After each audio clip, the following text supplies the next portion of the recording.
Now, yesterday, King Charles III gave his first Christmas message to his people. It was an important moment, one of the many reasons why Queen Elizabeth was so deeply beloved by everyone with those Christmas messages that she shared with us over the years.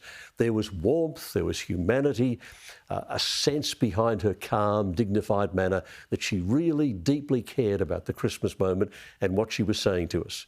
The Queen gave her first Christmas message 10 months after she became sovereign, but even before she was officially crowned. It was a broadcast live on radio from her study in Sandringham. And she paid tribute to her beloved late father and reflected on her accession to the throne. And she did so each year from then on, only missed 1 year, as the messages moved from radio to television, then from black and white to colour. An example, 1992 was not an easy year. In a speech that year, she called it her Annus Horribilis. And you know your Latin, it means horrible year. In that year, there were divorces in her family and Windsor Castle was ravaged by fire. In her Christmas message that year, she said it was a sombre year, but she said she hoped to put it all behind us come 1993. Then in 2021, in her final Christmas message, the Queen marked the death of Prince Philip, saying that although it's a time of great happiness and good cheer for many, Christmas can be hard for those who've lost loved ones. This year especially, she said, I can understand why. And in those words, she was also referring to the second year of the COVID-19 pandemic. And every year she made her personal Christian faith a central part of the message she shared. She set the bar very high, making this year's Christmas message a pretty daunting task for her son. Now, joining us is the leader of Australians for a Constitutional Monarchy, David Flint. David, good evening. Welcome to the program. Good evening, Kel. Well, how did he do? King Charles III has done his first Christmas message. What mark would you give him? Well, I would give him a very high mark, but before we say that, I think it's important to remember that for the Republicans, he is their ultimate silver bullet. They expected that on the passing of the Queen and his accession, that a republic, these are the Republican politicians, a republic would be a pushover, and it's anything but that. John Howard was saying to a recent national conference of ACM that he thinks that the monarchy is more entrenched now than it was at the time of the 99 referendum. And I agree with that, and I think the opinion polling is agreeing with that.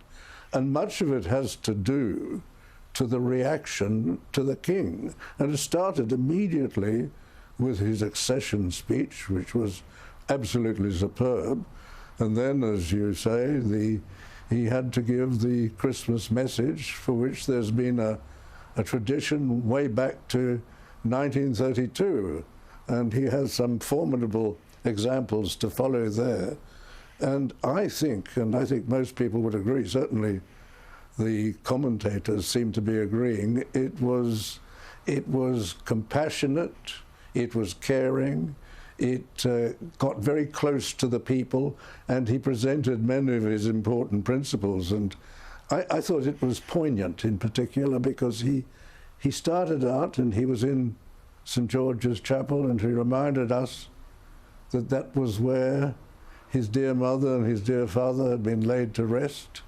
And he reminded us, and he shared with us, the fact that on occasions like Christmas, we all think of those who've gone behind. Can I suggest, David, that he actually did rise to the occasion? And when I was watching it, I was thinking a younger Charles couldn't have done this. People said he had to wait too long to come to the throne. But he now seems to me to have the maturity, the gravitas and the grace to be able to do this and to reach that high level the Queen set. Would you agree? I think you're probably right there. I don't know whether he could have done it when he was young, but he certainly rose to it on his address yesterday. It was superb, and he captured all of the things which he should capture. One of the interesting things I thought was particularly he explained what he meant, effectively explained what he meant when he said, rather than being defender of the faith, the title the Pope originally gave to Henry VIII, he would like to be defender of faiths. He rose to that very well, I thought, when he said that There are people in the churches and the synagogues and the mosques and the temples who are helping to feed the hungry and to look after those who needed support. And I thought that was a wonderful way of showing that he reached beyond that. And he also referred to those who have no faith. He wanted to bring everybody together. And he managed to draw those together by using that image from the old Christmas carol of the everlasting light, saying, well, there you are, there's an image that brings all of these people together.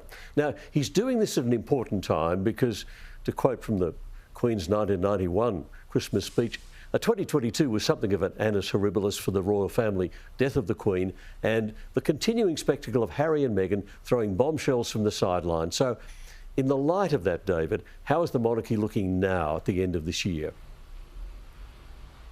I think the monarchy looks very strong. We've had a lot of whinging, washing of dirty linen in public by Meghan and Harry. I think that's unfortunate. It's disappointing, totally unnecessary. I think they've completely wrung the whole thing out. There is nothing there.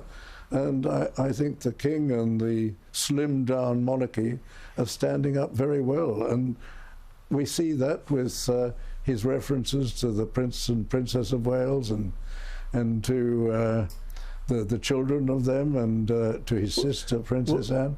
Let me leap in, because what he said about them was really important. In fact, there was a bit in his speech where he talked about volunteering, and what he chose as his examples of volunteering were the Prince and Princess of Wales, William and Kate. This is what he had to say. Such heartfelt solidarity is the most inspiring expression of loving our neighbour as ourselves. The Prince and Princess of Wales recently visited Wales, shining a light on practical examples of this community spirit. In doing that, in pointing to Kate and William, to the Prince and Princess of Wales, is he underlining, do you think, David, the fact that Andrew is absent but it doesn't matter, Harry and Meghan are absent but it doesn't matter, it's still functioning? Is that what he's saying? I think you're absolutely right, and I am confident that we'll be seeing in this century not only Charles, but we'll be seeing William V and George VII. The monarchy is very strong, the succession is very strong, and these side issues are side issues and nothing more than that. The constitutional monarchy is very strong, and he demonstrated that we have something with that which you don't find, for example, in the American presidency. This is leadership above politics. And this is what the Queen gave in those 70 years of service. Her father gave it and her grandfather. It's a long tradition that goes back beyond Victoria, and it's one of the jewels, really, of the monarchy, which is a central feature of our constitutional system, and long may it stay. And I think the Republicans are really the so-called Republicans, because they're mainly the politician Republicans who seem to want to concentrate even more power in the political class. I think they are worrying, so much so that we saw the Prime Minister saying recently, putting off the second referendum, that is the one on the Republic, and in no way agreeing with the proposition that it might be held in his second term.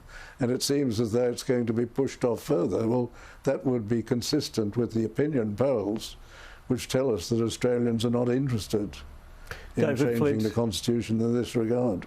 David, a delight to chat to you. Thank you very much, as always, for your time.